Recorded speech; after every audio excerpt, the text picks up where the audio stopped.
नमस्कार साथियों, मैं अजीत स्वागत करता हूं आपके अपने प्यारे परिवार रोजगार विद अंकित पर। कैसे हैं आप सब लोग? आशा करता हूं बहुत अच्छे होंगे, स्वस्थ होंगे, लाजवाब होंगे। तो जल्दी से लाइव आ जाइए। राधे ही राधे, गुड मॉर्निंग। अब तो गुड आफ्टरनून हो रहा है, 12 बज चुके हैं। तो सभी साथी आ जाएं। सभी जितने भी बच्चे, भाई बहन जितने भी पढ़ रहे हैं, आप लोगों से मैं एक ही चीज़ कहना चाहूँगा कि जो चीज़ें मैं पढ़ा रहा हूँ नोट्स ज़रूर बनाते रहना और साथ के साथ रिवीजन करते रहना। क्योंकि रिवीजन यदि आप नहीं करेंगे तो आपने कितने भी अच्छे नोट्स बनाए हैं, कितना भी मेहनत आपने की है, उसका परिणाम जीरो रहेगा। अगर आप नोट्स बना रहे हैं, कंटिन्यू रिवीजन कर रहे हैं, तो रिजल्ट आपका 100% रहने वाला है। तो सभी को पुनः आभार, अभिनंदन। इतना प्यार, इतना साथ, इतना सम्मान देने के लिए। मैं ग्रुप में भी आपके मैसेज पढ़ता हूँ, बड़ा अच्छा लगता है जब आप लोग बोलते हैं कि आपको समझ में आता है। मैं कोशिश करता हूँ सभी को रिप्लाई करने का भी। ठीक है, तो दिल से आप सभी को सम्मान, आभार, अभिनंदन कि आप लोग इतनी मेहनत कर रहे हैं कि आपका सिलेक्शन होगा। 100% आपका सिलेक्शन होगा। चलिए, तो हम यहाँ पर बात कर लेते हैं संविधान के स्रोत के बारे में।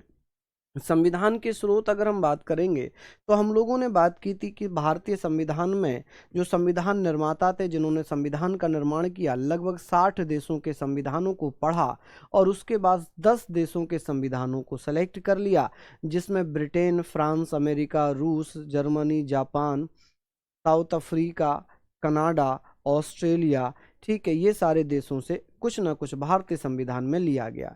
इसी कारण कहते हैं कि भारत का संविधान उधार लिया हुआ संविधान है। ऐसा नहीं कि भारत ने सारी चीज़ें और दूसरे देशों से ले ली या उनको दूसरे देशों से उठाकर हमने ऐसे ही शामिल कर लिया। नहीं, हमने भले ही उनकी अवधारणा ली हो, लेकिन कुछ ना कुछ उनमें ज़रूर चेंज किए होंगे। तो आप जल्दी से आ जाइए, सभी साथी जुड़ जाइए मेरे साथ। देखिएगा, हम लोग यहाँ पर बात करेंगे। हम बात कर रहे हैं संविधान के स्रोत। पॉलिटी हमारा चल रहा है और पॉलिटी में भी हम लोग बात कर रहे हैं। आप कहेंगे सर पॉलिटी जिसे हम बोलते हैं संविधान के स्रोत, क्या बोलते हैं? संविधान के स्रोत, के स्रोत जिसे हम क्या बोलेंगे जी? Source of constitution. आप बोलेंगे sir sources of constitution, sources of constitution. और ये उसकी आज दूसरी क्लास है। ये कॉन्स्टिट्यूशन की जो सोर्सेज हैं इसकी दूसरी क्लास है। एक क्लास मैंने कल करा दी थी, तो आशा है आप लोगों ने अच्छे से उसको लिखा होगा। ठीक है, सेकंड ये है। अब बात आ जाती है कि सर यहाँ पर हम पढ़ेंगे, आज हम जो बात स्टार्ट करेंगे, हम लोगों ने ब्रिटेन लास्ट पढ़ा था, ब्रिटेन हमने पढ़ा था। चलिए, अब देखिए, जब हम ब्रिटेन पढ़ते हैं तो आप ध्यान रखना कि जो ब्रिटेन में जो चीज़ें हैं उसके बारे में मैंने कल बताया। एकल नागरिकता, विधि का शासन, विधायी प्रक्रिया, अग्रता ही विजेता, विधि निर्माण की प्रक्रिया, राष्ट्रपति की औपचारिकता, ये सब हमने पढ़ ली। अब हम बात करते हैं आयरलैंड के संविधान से कि सर हमने आयरलैंड के संविधान से क्या क्या प्रावधान भारतीय संविधान में लिए हैं। आप कहेंगे सर हमने आयरलैंड से क्या लिया है? चलिए बताइए, कौन कौन साथी बताएगा कि सर हमने आयरलैंड के संविधान से क्या क्या व्यवस्थाएं ली हैं? आप मुझे बताएंगे सर आयरलैंड से हमने क्या क्या व्यवस्थाएं भारतीय संविधान में शामिल की हैं। तो आप लोग बता देना कि सर सबसे पहले तो हम ये पढ़ेंगे कि राज्य के नीति निदेशक सिद्धांत। ऐसे क्वेश्चन आता है कि सर राज्य के नीति निदेशक सिद्धांत के बारे में, कि राज्य के नीति निदेशक सिद्धांत किस देश के संविधान से लिए हैं, संविधान के किस भाग में है। Directive principle of state policy जिसे कहा जाता है। तो यहाँ पर जो पहला पॉइंट हम लिख रहे हैं कि भारतीय संविधान में क्या लिया गया है, आप कहेंगे सर राज्य के नीति निदेशक सिद्धांत, राज्य के नीति निदेशक सिद्धांत, नीति निदेशक सिद्धांत। आप कहेंगे सर नीति निदेशक, नीति निदेशक सिद्धांत। चलिए, बहुत बढ़िया, नीति निदेशक सिद्धांत। यानी कि आप मुझे बता सकते हैं sir directive principle of state policy, directive principle. आप कहेंगे sir principle of, directive principle of state policy. आप कहेंगे सर ऑफ स्टेट पॉलिसी। ठीक है जी, स्टेट पॉलिसी। चलिए बता दीजिए सभी बच्चे। अगर यहाँ पर हमने बात कर ली कि sir direct principle of state policy हमने पढ़ी कि सर जिसे हम शॉर्ट फॉर्म में डीपीएसपी के नाम से जानते हैं, इसे भारतीय संविधान में कौन से भाग में रखा गया, तो आप कहेंगे सर भाग 4 में। ऐसे भी क्वेश्चन आता है कि सर डीपीएसपी को संविधान की आत्मा किसने कहा था, डीपीएसपी को राज्य की एक संविधान की एक अनोखी विशेषता किसने कहा था, डीपीएसपी को संविधान में एक ऐसा चेक जिसे बैंक अपनी सुविधा के अनुसार अदा करती है किसने कहा था। ये सारी चीजें आप लोगों को याद करनी है, सारी चीजें आप लोगों को याद करनी है, ठीक है। चलिए अब बात यहाँ पर ये हमने पढ़ ली। दूसरा पॉइंट हम यहाँ पर ये पढ़ेंगे कि सर राज्यसभा में 12 सदस्यों को मनोनीत करने की व्यवस्था, कि सर राज्यसभा में किसमें, राज्यसभा में 12 सदस्य राष्ट्रपति द्वारा मनोनीत, 12 सदस्य राष्ट्रपति द्वारा मनोनीत करने की व्यवस्था, द्वारा मनोनीत करने की व्यवस्था किसकी भैया, मनोनीत, राष्ट्रपति द्वारा मनोनीत करने की जो व्यवस्था है। Nominated 12 members in Rajya Sabha by president. आप कहेंगे सर कि 12 सदस्य जो नॉमिनेट किए जाते हैं, नॉमिनेटेड 12 मेंबर्स कि सर राज्यसभा में जो 12 सदस्य नॉमिनेट किए जाते हैं, 12 members in Rajya Sabha by president, कि भैया प्रेसिडेंट के द्वारा 12 सदस्य राज्यसभा में मनोनीत किए जाते हैं। अब जो ये 12 सदस्य होते हैं इनका चुनाव नहीं होता, इनका इलेक्शन नहीं होता, इन्हें प्रधानमंत्री या संघीय मंत्री परिषद एक सूची राष्ट्रपति को देती है। राष्ट्रपति उस सूची के अनुसार ही उन सदस्यों को जिनका नाम केंद्र सरकार के द्वारा सुझाया जाता है या सलाह दी जाती है, उसी के बारे में हम बात कर रहे हैं, उसी के बारे में हम बात करते हैं, ठीक है। अरे वाह, बहुत बहुत धन्यवाद। एक कह रहे हैं कि सर आप बहुत अच्छा पढ़ा रहे हैं, हम और हमारी वाइफ आपकी वीडियो देख रहे हैं। अरे गजब, देखिए ये जज्बा होना चाहिए, एक वाइफ और एक हस्बैंड एक साथ पढ़ रहे हैं तो बड़ा खुशनसीब लोग होते हैं जो कि अपनी वाइफ को पढ़ने अपने साथ दें। वरना आप लोग जानते हैं कि भैया शादी हो गई, बीवी को काम में लगा दिया जाता है घर के, कि चलो घर के काम करो, बच्चों को पालो, बच्चों का काम करो, माँ बाप का देखो, घर का देखो, सब कुछ देखो। लेकिन बड़ा खुशनसीब हैं आप जो आपको हस्बैंड ऐसे मिले हैं जो आपको अपने साथ पढ़ा रहे हैं। गजब, अपने साथ पढ़ा रहे हैं। चलिए ठीक है, आई होप आप लोग इसको अच्छे से समझेंगे। हमने बात कर ली कि सर राज्यसभा में जो 12 सदस्य हैं इनको कहां से मनोनीत किया जाता है, इन 12 सदस्यों को कहां से मनोनीत किया जाता है, कितने क्षेत्रों से। आप कहेंगे सर कला के क्षेत्र से। कहां से, आर्ट्स।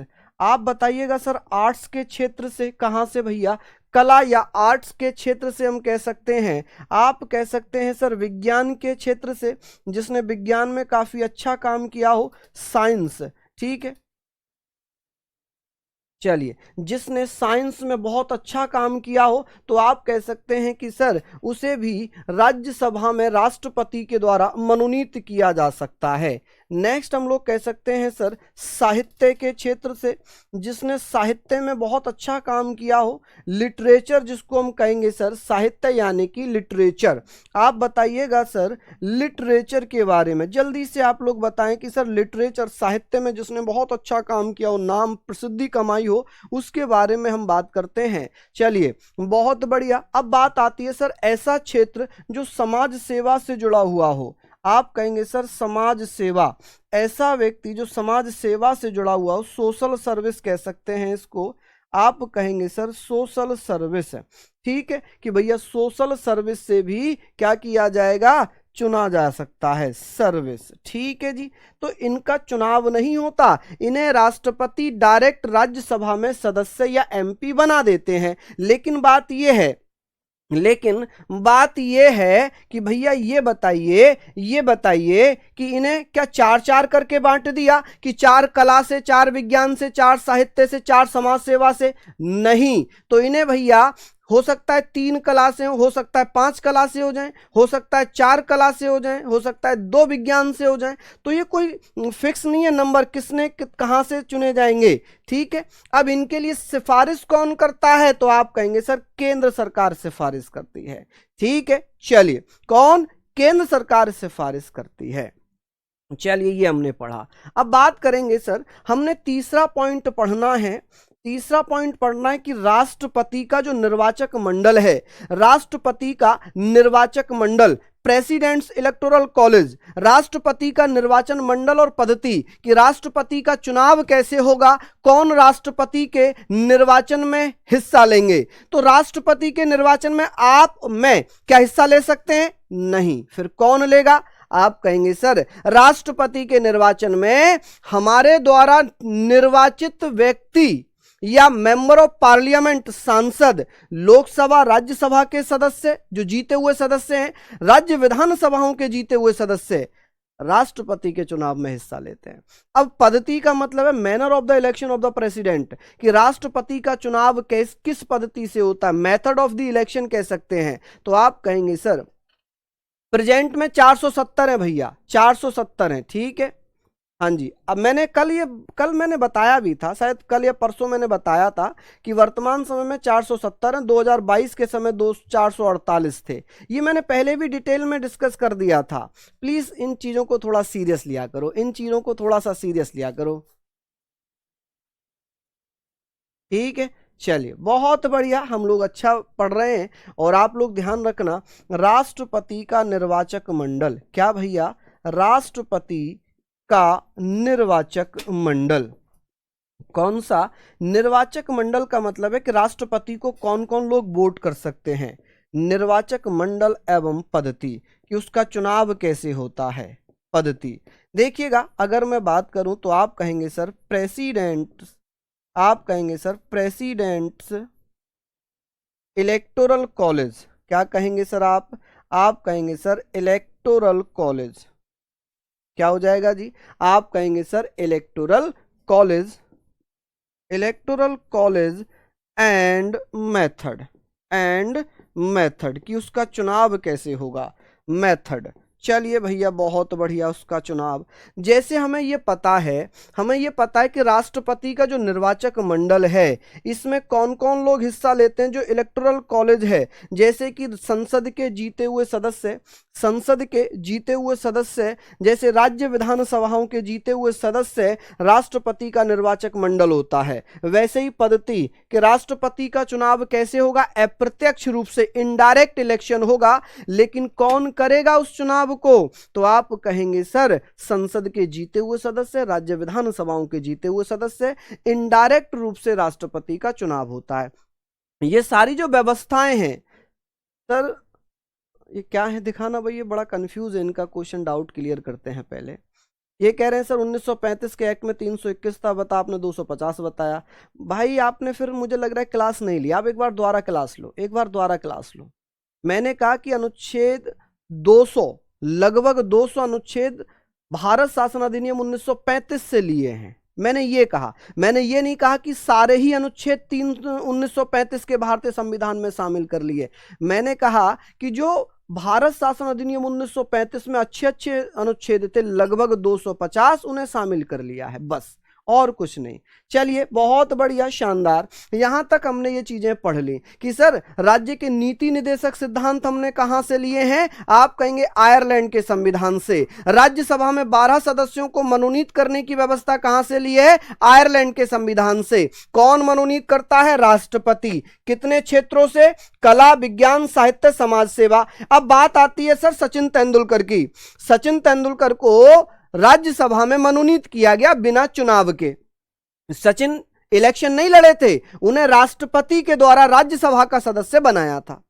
अब विपक्ष ने यह आवाज उठाई कि भाई सचिन तेंदुलकर ना तो कला के क्षेत्र से आते हैं, ना विज्ञान से आते हैं, ना साहित्य से आते हैं, ना समाज सेवा से आते हैं, तो सचिन तेंदुलकर को क्यों लिया? सुप्रीम कोर्ट मामला पहुंच गया। भैया सुप्रीम कोर्ट के जज ने कहा कि भले ही सचिन तेंदुलकर ना तो कला से हैं, ना विज्ञान से हैं, ना समाज सेवा से हैं, ना साहित्य से हैं, सचिन तेंदुलकर स्पोर्ट्स से हैं। तो विपक्ष ने कहा क्या खेलना भी कला है? क्या खेलना भी कला है? तो भैया सुप्रीम कोर्ट ने कहा नहीं भाई, खेलना, स्पोर्ट्स एक अलग विषय है और कला एक अलग विषय। कला में अभिनय आता है, जो हीरो वगैरह होते हैं, हीरोइन वगैरह होती हैं, जो अभिनय करते हैं, वो आते हैं कला में, ठीक है।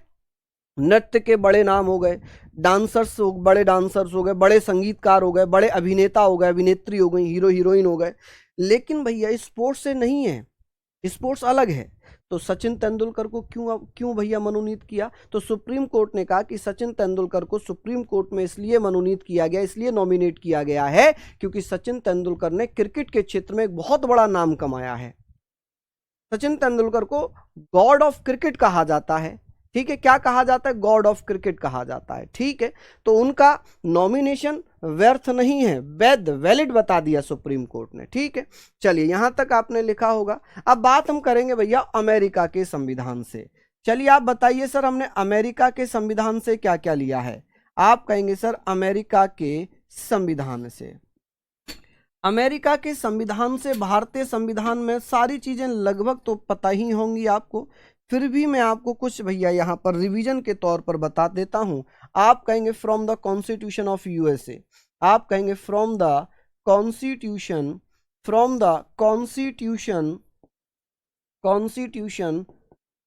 ऑफ यूएसए, ठीक है जी, यूएसए। या आप कहेंगे सर अमेरिकन कॉन्स्टिट्यूशन से हमने क्या क्या चीजें ली हैं।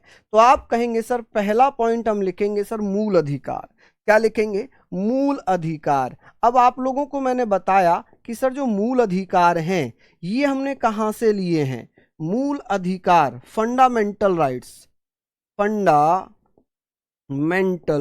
राइट्स। आप बताइएगा सर भारतीय संविधान में मूल अधिकार कहां से लिए गए हैं?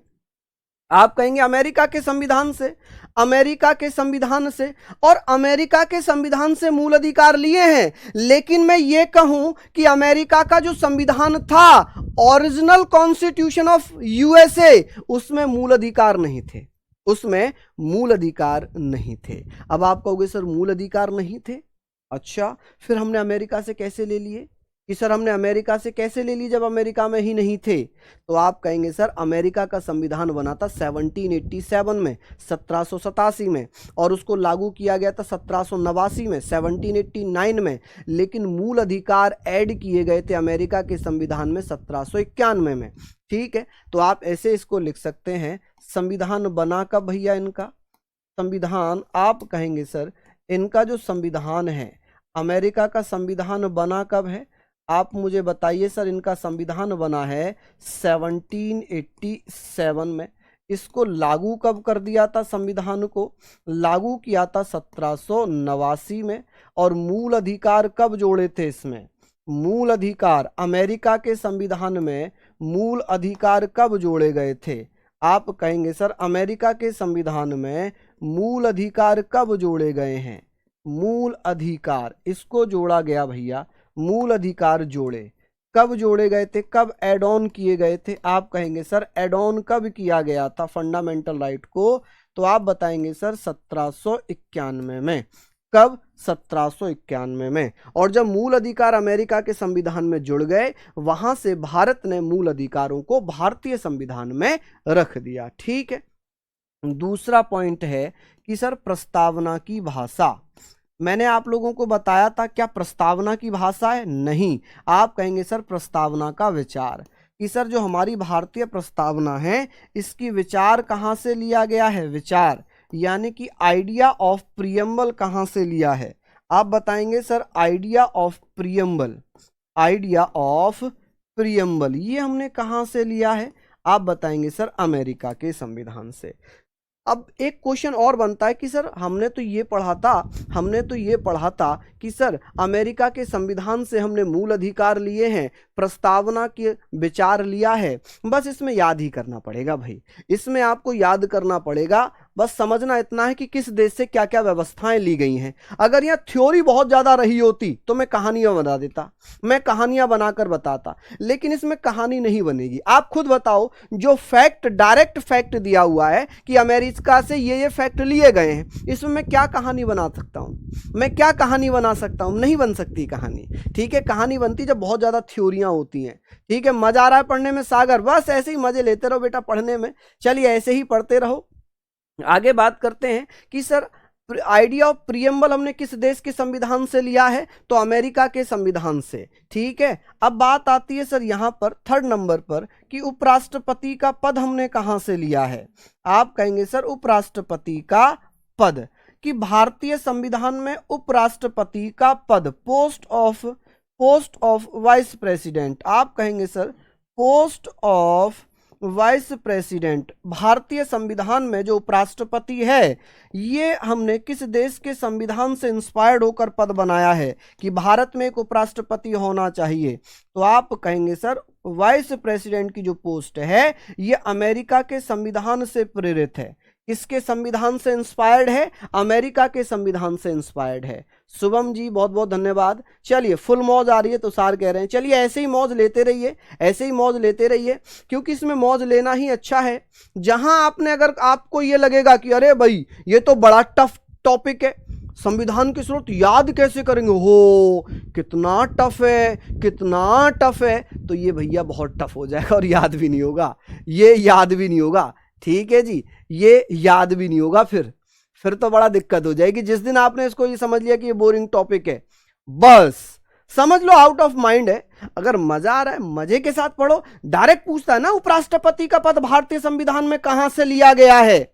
आप कहेंगे अमेरिका के संविधान से लिया गया। कहां से? अमेरिका के संविधान से लिया गया।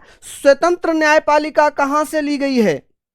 आप बताइएगा सर स्वतंत्र न्यायपालिका, स्वतंत्र न्यायपालिका, कि भैया भारत में जो स्वतंत्र न्यायपालिका है ना, ये न्यायपालिका कहां से ली है? कि भारत में जो न्यायपालिका है सुप्रीम कोर्ट किसी के नियंत्रण में काम नहीं करेगा। स्वतंत्र न्यायपालिका यानी कि इंडिपेंडेंस जुडिशियरी, आप कहेंगे सर इंडिपेंडेंस जुडिशियरी, कि न्यायपालिका किसी के भी नियंत्रण में कार्य नहीं करेगी, किसी के दबाव में काम नहीं करेगी। जुडिशियरी आप कहेंगे सर जैसे सुप्रीम कोर्ट है, क्या किसी सरकार के दबाव में आता है? नहीं, सुप्रीम कोर्ट अलग स्वतंत्र निकाय है, संवैधानिक निकाय है।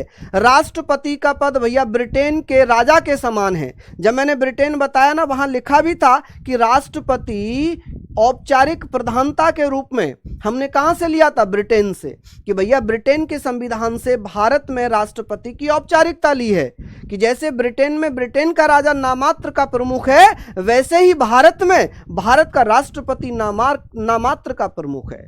ठीक है जी, चलिए ये हमने पढ़ा। अब स्वतंत्र न्यायपालिका का मतलब क्या है? कि भारत में ये किसी के नियंत्रण में काम नहीं करती। क्या सुप्रीम कोर्ट भारत सरकार के नियंत्रण में है? नहीं है। ठीक है, ये स्वतंत्र है। आप कहेंगे सर न्यायिक पुनरावलोकन, यहां पर बात आती है 5वें नंबर पे। आप कहेंगे सर एक चीज और हमने ली है सुप्रीम कोर्ट से, न्यायिक पुनरावलोकन, न्यायिक पुनरावलोकन, न्यायिक पुनरावलोकन। आप कहेंगे सर न्यायिक पुनरावलोकन, ठीक है, पुनरावलोकन, ये पुनरावलोकन का सिद्धांत यानी कि सुप्रीम कोर्ट अपने पहले के निर्णय अगर चाहे तो बदल सकता है। ठीक है, आप कह सकते हैं the principle of judicial review, आप कहेंगे the principle of judicial review. इसका क्या मतलब है? इसका क्या मतलब है? Judiciary, the principle of judicial review क्या हो जाएगा भैया? Judicial review. ठीक है, आप कह सकते हैं भैया जुडिशियल रिव्यू का मतलब है कि यदि सुप्रीम कोर्ट चाहे तो सुप्रीम कोर्ट को लग रहा है कि अपने पहले के निर्णय को वो बदलना चाह रहा है, तो वो बदल देगा। जैसे कि वेरुवादी वर्सेस यूनियन गवर्नमेंट 1960, उसमें कहा गया था कि प्रस्तावना संविधान का भाग नहीं है सुप्रीम कोर्ट के द्वारा, लेकिन 1973 में सुप्रीम कोर्ट ने अपने पहले के निर्णयों का रिव्यू किया, देखा और उसे लगा कि प्रस्तावना को संविधान का भाग बनाना चाहिए। तो भैया सुप्रीम कोर्ट ने कहा कि प्रस्तावना संविधान का भाग है, तो उसने अपने पहले के निर्णयों को बदलकर 1973 में कह दिया कि प्रस्तावना संविधान का भाग है। क्या है जी? प्रस्तावना संविधान का भाग है। आप कहेंगे sir the principle of judicial review, ये व्यवस्था हमने कहाँ से ली है? तो आप कहेंगे सर ये हमने कहाँ से ली है? आप कहेंगे सर ये कहाँ से लिया है? तो ये अमेरिका के संविधान से, from the constitution of USA. चलिए छठे नंबर पे हम चलते हैं। आपने ये पढ़ लिया, आप कहेंगे सर ये अपने पढ़ा, आप कहेंगे सर लोक जनहित याचिका, लोक जनहित याचिका, जनहित याचिका, इसको बहुत ज्यादा आप लोग ध्यान से पढ़ना, याचिका, ठीक है जी। इसको बोलते हैं public interest litigation, public interest litigation, interest litigation, ठीक है जी। क्या है? Public interest litigation.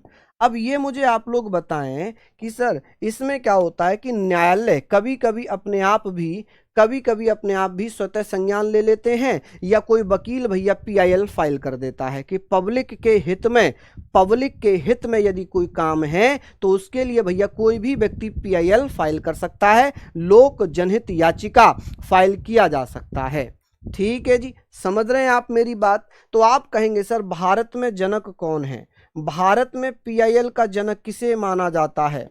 भारत में पीआईएल का जनक, जिसे पब्लिक इंटरेस्ट लिटिगेशन का जनक किसे कहते हैं? फादर किसे कहते हैं? आप कहेंगे sir father, father of PIL.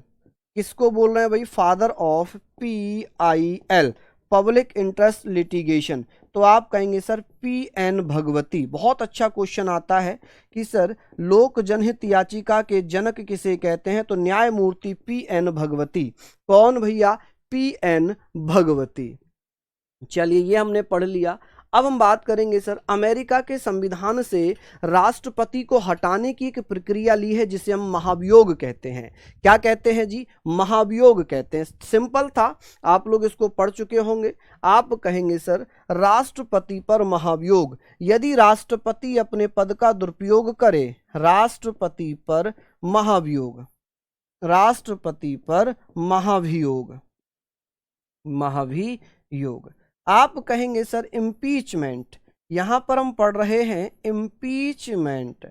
देखिए इम्पीचमेंट का क्या मतलब है? इम्पीचमेंट, अब मैं आपको समझा रहा हूं, impeachment of the president, of the president, कि राष्ट्रपति जब अपने पद पर रहता है और वो अपने पद का वॉल्यूशन करता है, अतिक्रमण करता, अपने पद पर रहकर, अपने पद पर रहकर, अपना पद पर रहकर अपने कर्तव्यों का, अपने ड्यूटीज का निर्वहन नहीं कर पाता, ऐसी स्थिति में उसे लोकसभा या राज्यसभा का किसी भी सदन में, लोकसभा या राज्यसभा में से दोनों किसी एक में पहले भैया प्रस्ताव लाया जाएगा जिसे महाभियोग कहा जाएगा, ठीक है। महाभियोग पेश करने के लिए 1/4 सदस्य, चाहे वो लोकसभा में हो या वो राज्यसभा में हो, अगर लोकसभा में पेश किया जा रहा है तो लोकसभा के 1/4 भाग सदस्यों का हस्ताक्षर होना चाहिए, वो पेश हो जाएगा। उसके बाद 2/3 बहुमत से वो प्रस्ताव पारित होना चाहिए और वहां से पारित होकर वो राज्यसभा में जाएगा। राज्यसभा में भी सेम प्रोसेस रहेगा। जिस दिन दोनों सदनों से पारित होगा तो राष्ट्रपति को अपने पद से रिजाइन करना पड़ेगा। हालांकि भारत में आज तक किसी भी राष्ट्रपति को महाभियोग के द्वारा नहीं हटाया गया है, नहीं हटाया गया है, ठीक है। चलिए आगे बात कर लेते हैं। आगे बात करते हैं कि सर ये हमने पढ़ लिया। अब बात आती है सुप्रीम कोर्ट हाई कोर्ट के जजेस को हटाना। किसको हटाना जी? आप कहेंगे 8 नंबर पे आप लिखना सुप्रीम कोर्ट एवं हाई कोर्ट के जजेस को हटाना। सुप्रीम कोर्ट एवं हाई कोर्ट, सुप्रीम कोर्ट एवं हाई कोर्ट के, सुप्रीम कोर्ट एवं हाई कोर्ट के जजों को हटाना। किसको हटाना? जजों को हटाना, को हटाना, रिमूवल, ठीक है जी। इनका रिमूवल कैसे होगा कि भैया इनको कैसे रिमूवल किया जाएगा?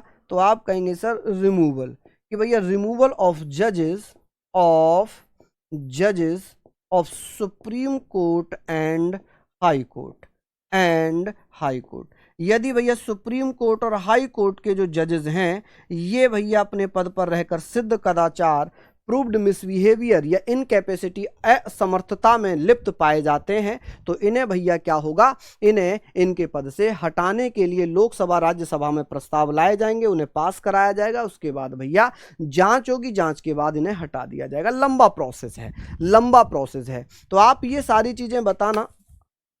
हाँ जी, आवाज नहीं आ रही क्या? आवाज तो प्रॉपर चल रही है। हाँ जी, बिल्कुल बिल्कुल भैया।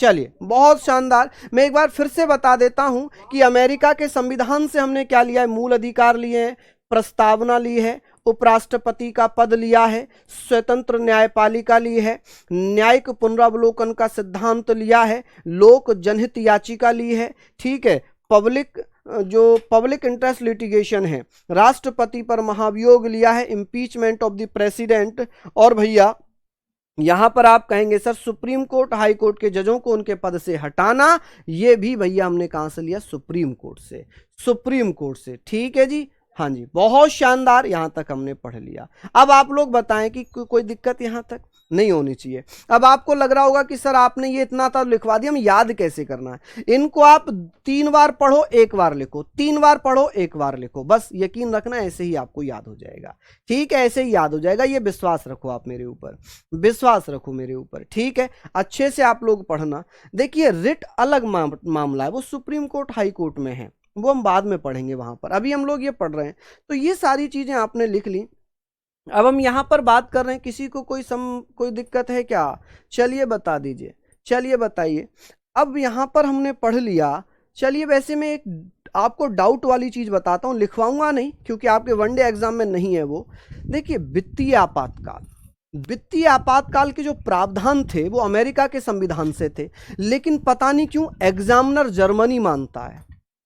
MTS 2023 में पूछा गया प्रश्न है कि वित्तीय आपातकाल किस देश के संविधान से लिया?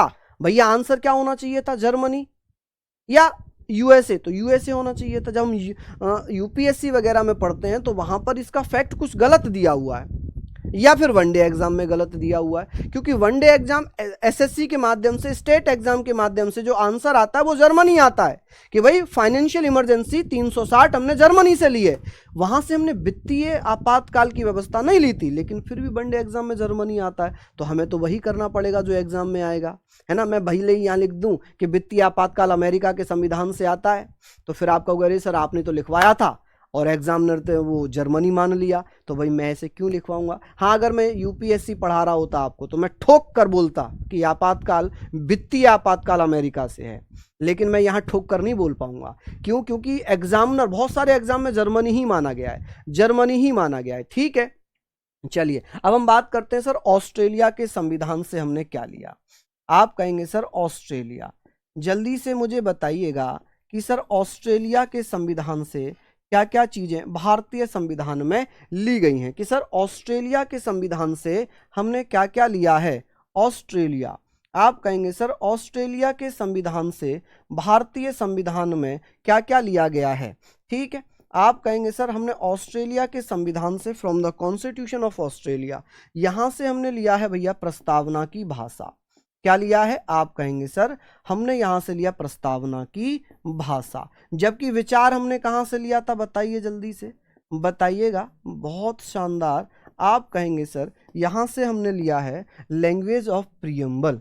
आप क्या बताइएगा? आप कहेंगे sir language of preamble, language of preamble, कि सर प्रस्तावना की भाषा हमने कहां से ली है। आप कहेंगे सर लैंग्वेज ऑफ प्रियम्बल हमने कहां से ली है।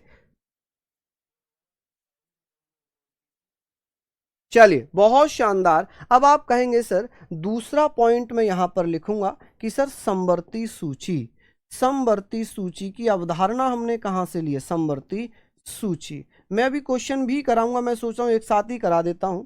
समवर्ती सूची, कॉनकरेंट लिस्ट, आप कहेंगे सर कॉनकरेंट लिस्ट, ये हमने कहां से ली है, कि सर कॉनकरेंट लिस्ट हमने कहां से ली है, ऑस्ट्रेलिया के संविधान से। अभी आप कह सकते हैं कि सर इसमें वर्तमान में कितने विषय हैं। आप कहेंगे सर इसमें जो वर्तमान विषय हैं वो कितने हैं, तो आप कहेंगे सर ऐसे विषय जो ना तो संघ सूची में है ना राज्य सूची में है, उनको समवर्ती सूची में डाल दिया जाता है। ये तीसरी सूची है, ये तीसरी सूची है जिसमें वर्तमान समय में 52 सब्जेक्ट्स हैं, ठीक है। जैसे शिक्षा हुआ, कंप्यूटर हुआ, ये सब किस में आते हैं, तो ये सब समवर्ती सूची में आ जाते हैं। किस में आ जाते हैं, समवर्ती सूची में, ठीक है। समझ गए आप लोग मेरी बात? चलिए, बहुत शानदार।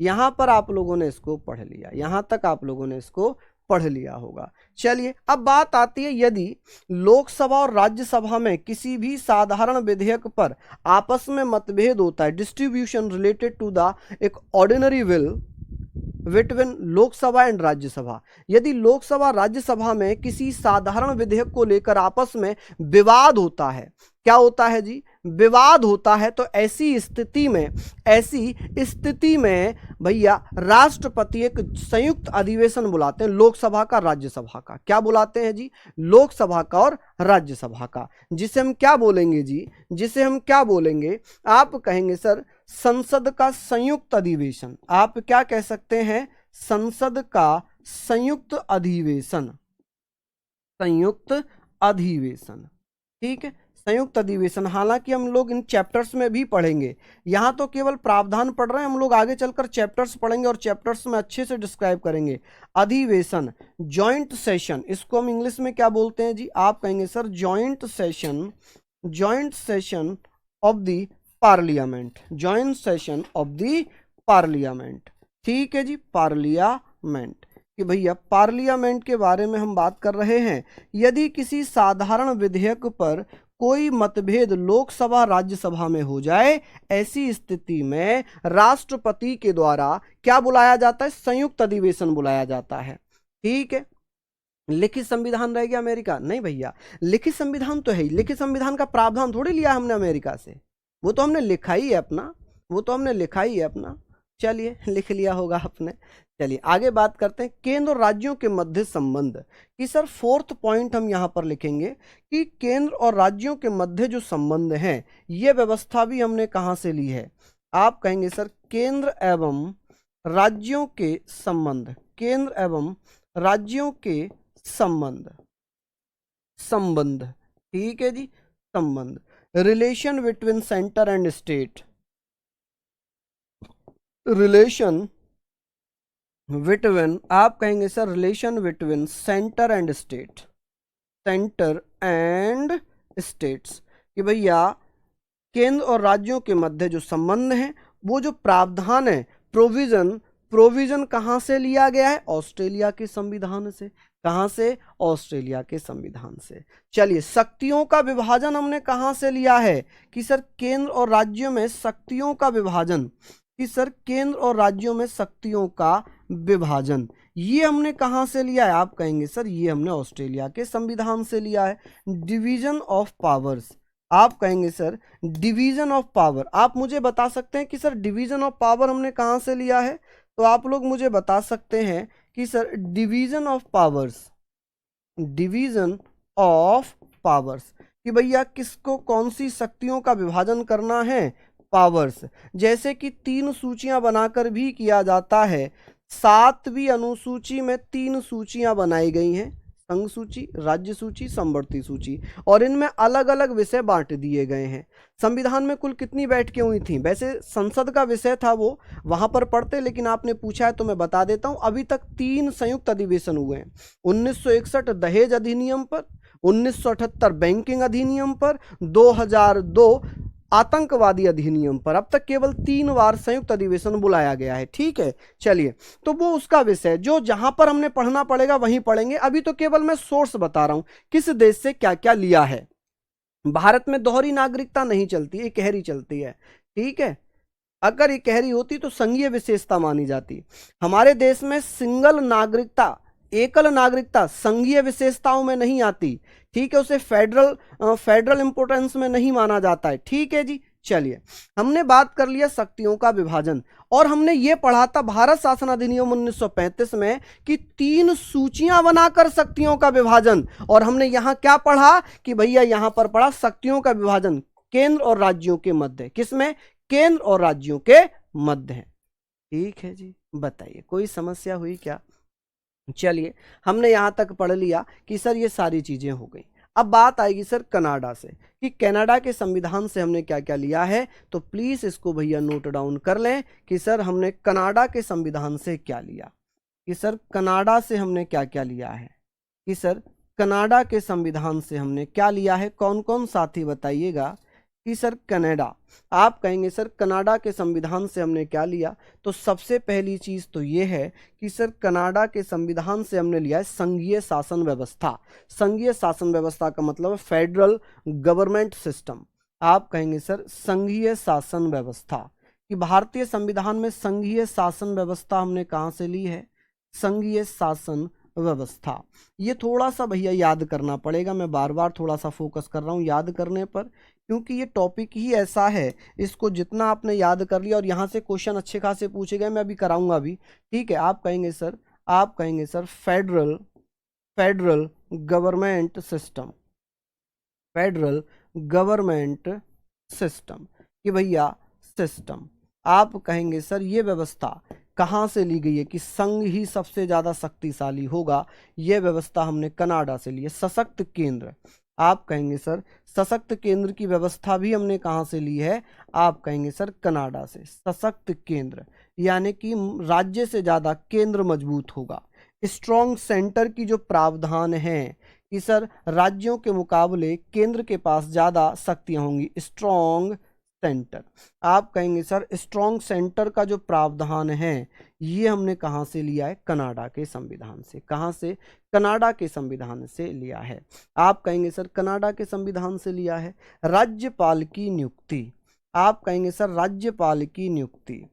देखिए राज्यपाल का पद हमने कहाँ पर लिया, राज्यपाल का कार्यालय भारत शासन अधिनियम 1935 में लिया। यहाँ पर राज्यपाल की नियुक्ति, देखिए राज्यपाल की नियुक्ति कौन करता है, राष्ट्रपति। क्या अपने आप करता है, नहीं, ठीक है। Appointment of governor, appointment of governor.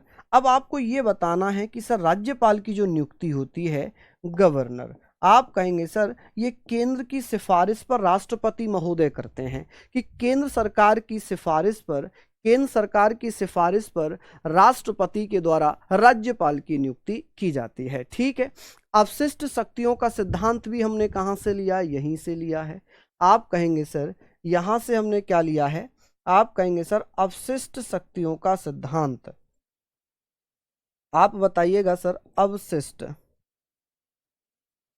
अवशिष्ट शक्तियों का सिद्धांत, अवशिष्ट शक्तियों का सिद्धांत। देखिए अवशिष्ट शक्तियों का सिद्धांत कि भैया जैसे मान लीजिए अखिल भारतीय सेवाएं हैं, ऑल इंडिया सर्विसेज हैं, उनके लिए कानून बनाने का अधिकार राज्यसभा को है। राज्यसभा क्या करती है भैया, राज्यसभा क्या करती है, कानून बनाती है, संसद में पेश कर देती है, संसद फिर उस पर कानून बनाती है, यानी कि पहल कौन कर रहा है। तो आप कहेंगे अवशिष्ट शक्तियों का सिद्धांत, द प्रिंसिपल ऑफ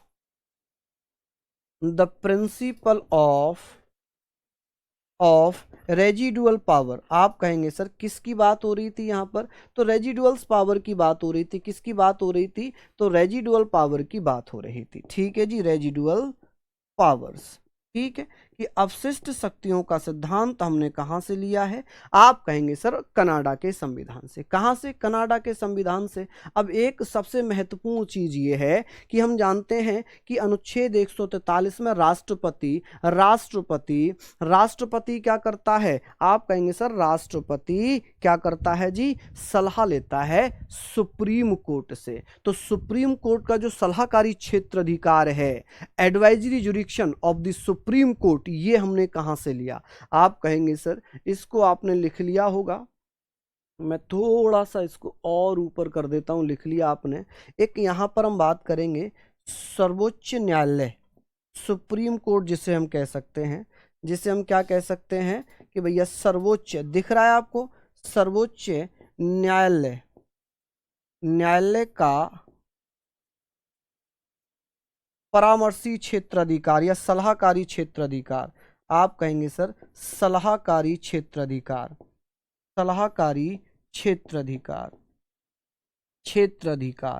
कि भैया सुप्रीम कोर्ट सलाह दे सकता है राष्ट्रपति को।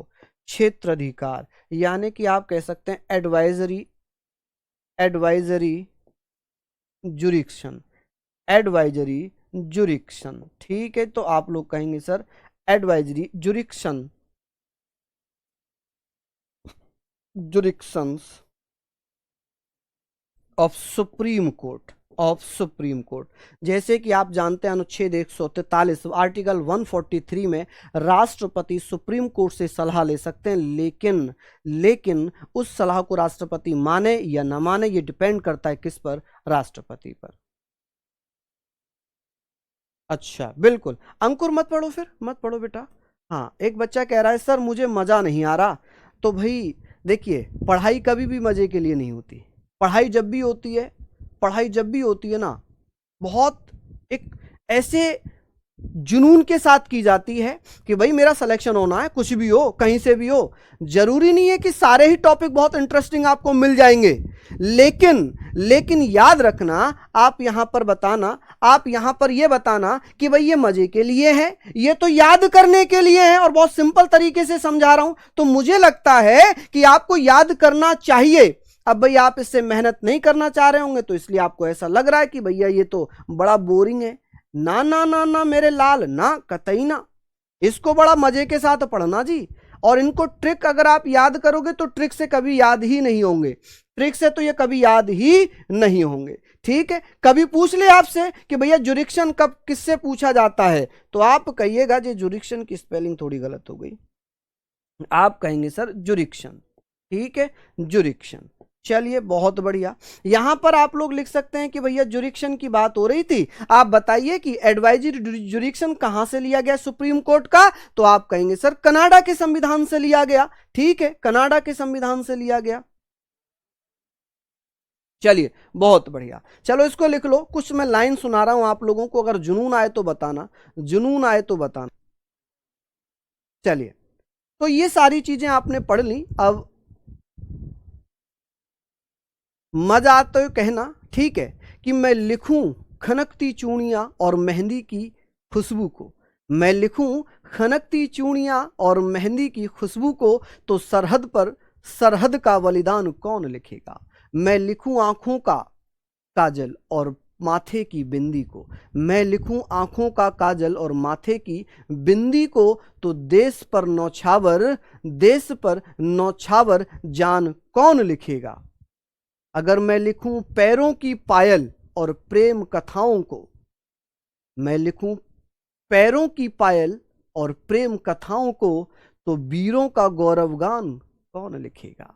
मैं लिखूं अगर हीर रांझा की प्रेम कहानी और मदमस्त जवानी को, तो लहू से अपने हिंदुस्तान कौन लिखेगा, तो लहू से अपने हिंदुस्तान कौन लिखेगा।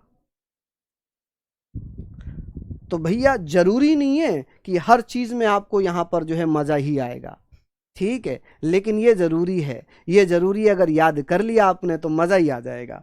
चलिए आगे बात करते हैं। यहां तक हमने पढ़ा, मैं क्वेश्चंस कराऊंगा, बस थोड़ा सा ये और करा देता हूं।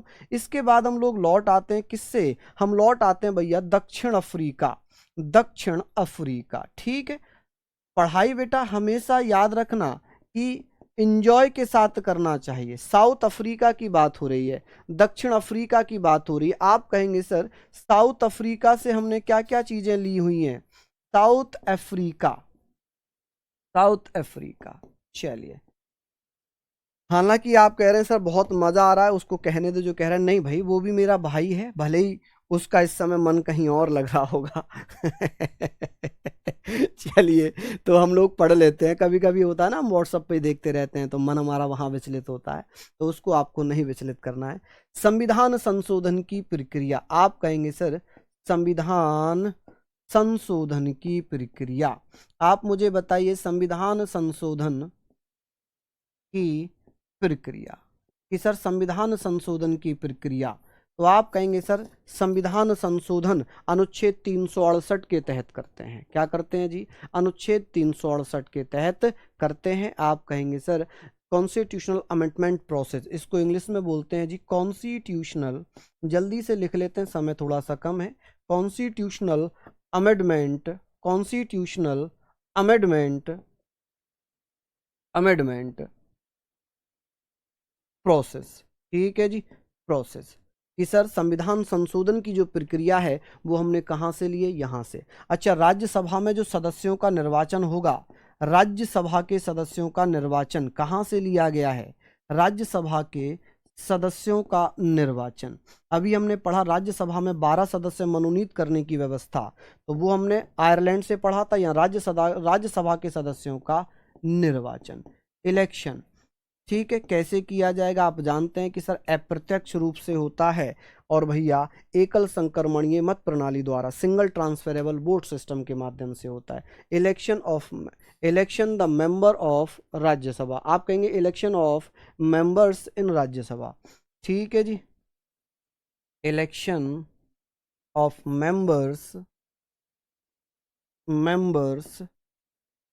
इन राज्यसभा, ठीक है जी। राज्यसभा के जो सदस्य होंगे उनका जो चुनाव होगा वो भैया कैसे लिया जाएगा, साउथ अफ्रीका से लिया गया है ये व्यवस्था। चलिए जापान की बात करते हैं। जापान से हमने क्या लिया है, देखिए जापान में और ब्रिटेन में थोड़ा सा कंफ्यूजन होता है, क्योंकि जापान से हमने ब्रिटेन से लिया था विधि का शासन, यहाँ से लिया विधि द्वारा स्थापित प्रक्रिया। यहाँ से हमने क्या लिया है, विधि द्वारा स्थापित प्रक्रिया, विधि द्वारा स्थापित प्रक्रिया। यानी कि हम ऐसे कह सकते हैं कि अनुच्छेद 21 में जो भी विधियां होंगी वो इसी के तहत होंगी। किसी को अगर फांसी की सजा देनी है, किसी की उसको फांसी देनी है, तो वो अनुच्छेद 21 का उल्लंघन हो रहा है, लेकिन वो ध्यान में रखा जाएगा कि फांसी जिसे दी जा रही है वो रेयरेस्ट ऑफ केस में तो नहीं आता, जघन्य अपराध में तो नहीं आता, तो आप उसके अकॉर्डिंग देखेंगे, ठीक है। तो आप कहेंगे सर यहाँ पर क्या हो जाएगा, आप कहेंगे sir procedure established by law, आप कहेंगे सर किसका हो जाएगा यहाँ पर, तो आप कहेंगे सर प्रोसीजर, आप बताइएगा सर प्रोसीजर, ठीक है। किसका प्रोसीजर चल रहा है ये, तो किसका प्रोसीजर चल रहा है, आप कहेंगे एस्टेब्लिश्ड बाय लॉ, क्या हो जाएगा जी इसको, एस्टेब्लिश्ड बाय लॉ। अभी मैं क्वेश्चंस भी इसमें कराऊंगा भैया, थोड़ा सा समय और है मेरे पास।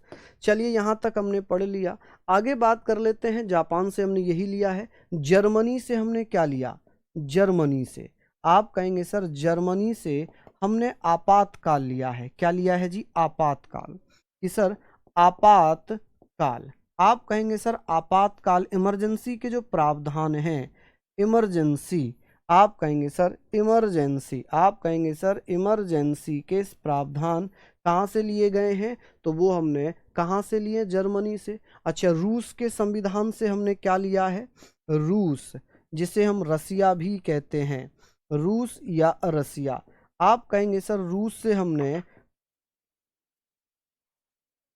पंचवर्षीय योजना, आप कहेंगे सर पंचवर्षीय योजना, जिसे 5 ईयर प्लान कहते हैं। इकोनॉमी में आप पढ़ेंगे इसको, आप 5 ईयर प्लान कहेंगे। क्या कहेंगे जी, इसको आप कहेंगे सर 5 ईयर प्लान, ठीक है। क्या बोलेंगे इसको, 5 ईयर प्लान, कि भैया 5 ईयर प्लान, ठीक है। पंचवर्षीय योजना लिया है। मूल कर्तव्य या मौलिक कर्तव्य लिए हैं, मौलिक कर्तव्य, आप कहेंगे सर मौलिक कर्तव्य।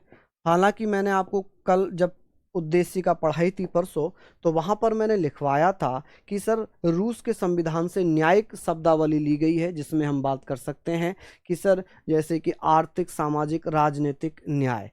तो न्यायिक आदर्श हमने कहाँ से लिए हैं, आप कहेंगे सर न्यायिक आदर्श।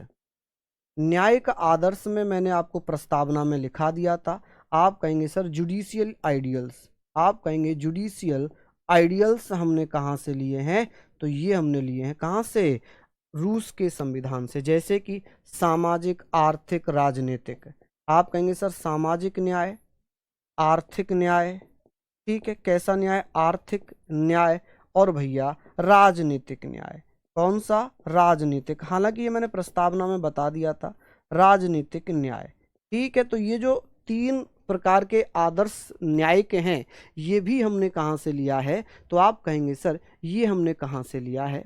चलिए बहुत बढ़िया, शानदार। अब बात करते हैं सर हमने फ्रांस से क्या लिया है, फ्रांस से। चलिए मैं नेक्स्ट पेज पर लिखूंगा या यहीं लिख देता हूँ फ्रांस। आप कहेंगे सर फ्रांस के संविधान से हमने क्या लिया है, लास्ट बच जाता है फ्रांस। फिर मैं क्वेश्चंस भी कराऊंगा आपसे। आप कहेंगे सर गणतंत्रात्मक व्यवस्था, ये क्या होती है गणतंत्रात्मक व्यवस्था? जहां पर जिस देश का राष्ट्रीय अध्यक्ष जनता द्वारा चुना जाता है, रिपब्लिकन सिस्टम। आप कहेंगे सर रिपब्लिकन सिस्टम कि सर ऐसी व्यवस्था जहां पर राष्ट्र अध्यक्ष जनता द्वारा चुना जाता है। राष्ट्रपति को जनता ही चुनती है, भले ही हम डायरेक्ट राष्ट्रपति के लिए वोट ना दें, भले ही हम राष्ट्रपति के लिए वोट ना दें, लेकिन हमारे द्वारा चुने हुए प्रतिनिधि राष्ट्रपति को वोट करते हैं। दूसरा हम यहाँ पर बात करेंगे कि सर ये बताइए, प्रस्तावना में 3 शब्द लिए गए हैं कि सर प्रस्तावना में 3 शब्द लिए गए, प्रियम्बल में 3 शब्द। कौन कौन भैया बताएगा? जब मैंने प्रस्तावना पढ़ाई थी तो वहां पर मैंने लिखा था कि सर प्रियम्बल, आप कहेंगे सर प्रियम्बल में 3 शब्द लिए गए। कौन कौन से? तो एक तो है समानता। कौन सा भैया? समानता। भूल गए या याद है? अगर रिवीजन किया होगा तो याद होगा। समानता, स्वतंत्रता और बंधुत्वता, याद है ना? बंधुत्वता, ठीक है जी। बंधुत्वता हमने कहाँ से ली है?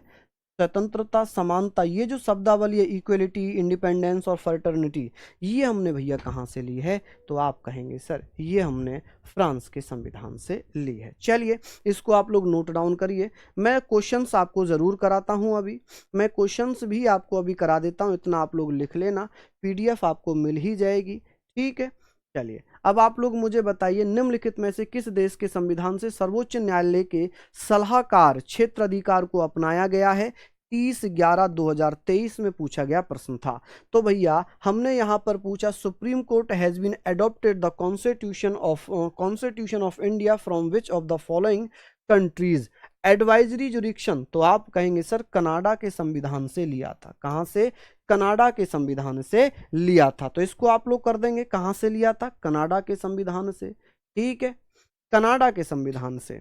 आगे बात करते हैं, भारतीय संविधान में न्यायिक समीक्षा की शक्ति, न्यायिक समीक्षा, जुडिशियल रिव्यू, आप क्या कह सकते हैं? न्यायिक पुनरावलोकन को ही न्यायिक समीक्षा कहते हैं, ठीक है। ये हमने कहाँ से लिया था? आप कहेंगे सर ये लिया था हमने संयुक्त राज्य अमेरिका से, ठीक है। कहाँ से? संयुक्त राज्य अमेरिका से। आगे बात कर लेते हैं, नेक्स्ट क्वेश्चन की तरफ चलते हैं। आगे चल रहे हैं, निम्नलिखित में से किस देश से भारत में संविधान में संशोधन प्रक्रिया को लिया गया है? ये भी दिल्ली पुलिस कांस्टेबल 14/11/2023 में पूछा गया है। इसका मतलब ये चैप्टर बहुत महत्वपूर्ण है। यहां से हमने 6-7 क्वेश्चन तो ऑलरेडी कर ही लिए हैं, कल भी किए थे, आज भी कर रहे हैं, ठीक है। तो आप लोग इसको अच्छे से पढ़ेंगे। निम्नलिखित में से कौन सी भारतीय संविधान की संघीय विशेषता नहीं है? क्या लिखित संविधान? भारत का तो लिखित संविधान है, केंद्र राज्यों के बीच शक्तियों का बंटवारा है, बिल्कुल स्वतंत्र न्यायपालिका है। लेकिन संघीय विशेषता में भैया ये नहीं आता एकल नागरिकता, क्योंकि ये ब्रिटेन से लिया गया था। और मैंने कुछ ही देर पहले अभी ओरली बोला भी था कि एकल नागरिकता संघीय विशेषताओं में नहीं आता, ये मैंने बोला था अभी थोड़ी देर पहले। आई होप अगर आपने सुना होगा तो इसको पढ़ लिया होगा। नेक्स्ट है, लेकर भारतीय संविधान की समवर्ती सूची की अवधारणा किस देश से ली गई है? तो आप कहेंगे सर समवर्ती सूची ना रूस से, ना कनाडा से, ना यहां से। तो समवर्ती सूची तो ऑस्ट्रेलिया से ली गई है, दिल्ली पुलिस कांस्टेबल 7/12/2023, ठीक है, ये हमने पढ़ लिया। कल हम लोग बात करेंगे अनुसूचियां, कल हम लोग बात करेंगे अनुसूचियां, शेड्यूल के बारे में बात करेंगे। और भैया जो प्रीवियस ईयर क्वेश्चंस आए हुए होंगे उन्हीं को भी हम यहां पर लिखेंगे। मैं सारी थ्योरी प्रीवियस ईयर के आधार पर ही करा रहा हूं, ठीक है जी। तो सभी को धन्यवाद, नमस्कार, जय हिंद, जय भारत।